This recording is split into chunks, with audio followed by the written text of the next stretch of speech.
Beeks, Cathryn Beeks with Listen Local Radio. Here in the green room, we're parked right now on the hill in Crest. I'm here with Rick Bowman from Point Music Festival. First of all, welcome. Thanks for coming up the hill. Thank you for having me. I appreciate you. And thank you for including me in this cool festival you have coming up. I'm super excited. Well, thanks, and I appreciate you being there, and I'm excited about you hosting the show for me as well as performing. That's right. I get to host and announce all 4 of the evenings every Monday in November. The ordeal was originally scheduled. Calamity is going to be there that night on Monday, November 7th, and we're super excited. So first of all, tell me about the festival, Rick. What is the deal? Well, the deal is it's a Point Music Film Festival. I wanted to have a film festival dedicated to just music films, whether that's documentaries or feature films or anything like that. Most of our films for this year are documentaries. Okay. And I also wanted to have it where it would have live music as well. Nice. I love that tie-in. So I felt like across all the other genres of film festivals, they had a theme, and I myself as a filmmaker, and I've done a couple of documentaries on musicians, and when I would go to submit, I'd find a hard time finding categories that were just for music. Wow, that's something.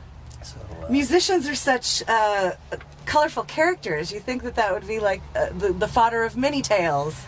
You would think so, and there are some great documentaries out there that have been done on bigger musicians.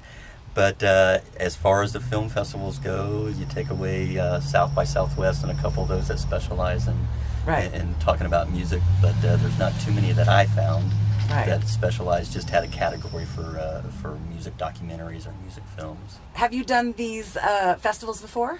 This will be our second year. We did one 2 years ago, and then I took a year off to kind of revamp it a little bit. And this year, we got to team up with Robert Surratt at the Central Library, who runs a show called Picture This. Okay. And they have a new theater there, and so we teamed up together to start doing this series, and hopefully it will continue every year. Yeah, I hear that place is amazing. It is. It's a beautiful theater. Very, very cool. So tell me about each of the weeks and each of the films. Well, kicking off the first week on Monday, November 7th, is going to be Who is Lydia Lovelace, by a director named Corbin Burchard out of Connecticut. It's a really good film. Lydia is kind of a alt-country rock, outlaw rock kind of musician. Nice. And she's out of Ohio originally, and this Gorman goes into this film about her and maybe a little bit of her schizophrenia, so to speak. Sweet. And her trials and tribulations of being a female musician out on the road. I can't wait to see trying to lead a band. Fantastic. Wow.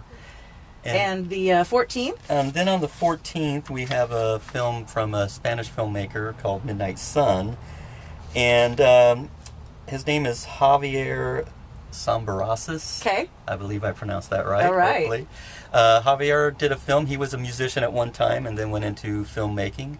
But a lot of his favorite bands were out of the Norway and the Nordic countries. So he documents his film about going there. Very cool. To introduce people to all the different music that's there. And so he kind of hitchhikes through and meets these different musicians and tells his story.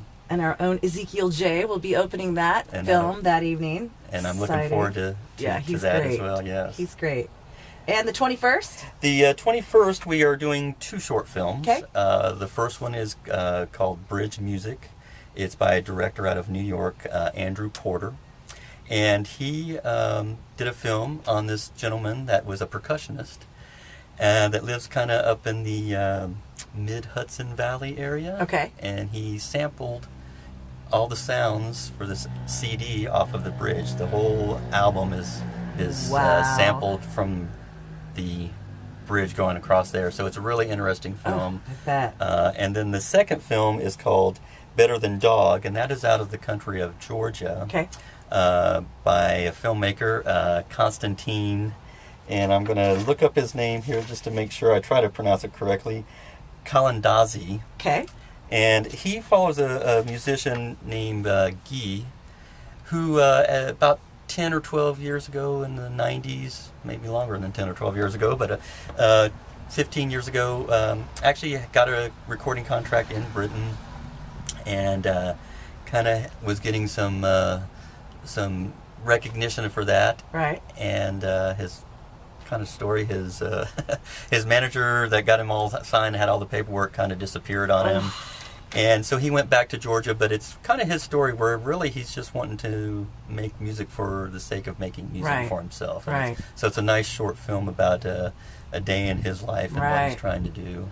Yeah. And probably a great lesson to learn for musicians. Yes. As well. Yes. And we have Marie Haddad that night. And she'll so exciting. Yeah, that'll be great. She's for her fantastic. As well. It'll be a great performance. And then the 28th. And on the 28th, we have Banjos, Bluegrass, and the Squirrel Barkers. And actually, that's a film that I did. Right. And it's about the San Diego bluegrass scene, kind of in the 60s and 70s, kind of the history of that, and in particular a band called the Scottsville Squirrel Barkers that ended up having Chris Hillman and Larry Murray and Kenny Wirtz and Ed Douglas in there. And later on, Bernie Ledden, who went on to be with the Eagles. Nice. So it's a little bit about them, but also about all the other great musicians, and a little bit of that history of bluegrass music comes out of Southern California that not many people would say bluegrass in California. But, Greg Deering, who makes Deering Banjos, is the largest banjo manufacturer in North America. Right here in El Cajon. Correct. So it's got Greg and some other musicians and music makers from that time. Very cool. Yeah. So cool. And we have, of course, our own Mojave Soul Bluegrass Boys opening up that show. So that's going to be cool. Really looking forward to seeing them. Well, I get to see all these films, so I'm really excited about that. Well, I'm excited about you getting to see them, and I'm excited about everyone coming down to see them. Yeah. The festival itself is free. Yeah. So there's no excuse to not come. Right. All ages? All ages. Very cool. All ages show. Free parking if you park underground for the first 2 hours. Okay. But there's also street parking as well. After the first 2 hours, for the underground parking, it's $1.25 every 20 minutes or so after that. But most of the nights, the bands will be coming on at 6:30. Okay. And then we'll start the film shortly after that, around 7:10. Perfect. And we should wrap up by 9, so it'll be pretty close to that 2-hour mark. So it shouldn't cost too much if people go over the 2-hour mark for their parking. And awesome. And Rick, how did you get into filmmaking? Just a love of it. Yeah. I didn't go to school for it or anything.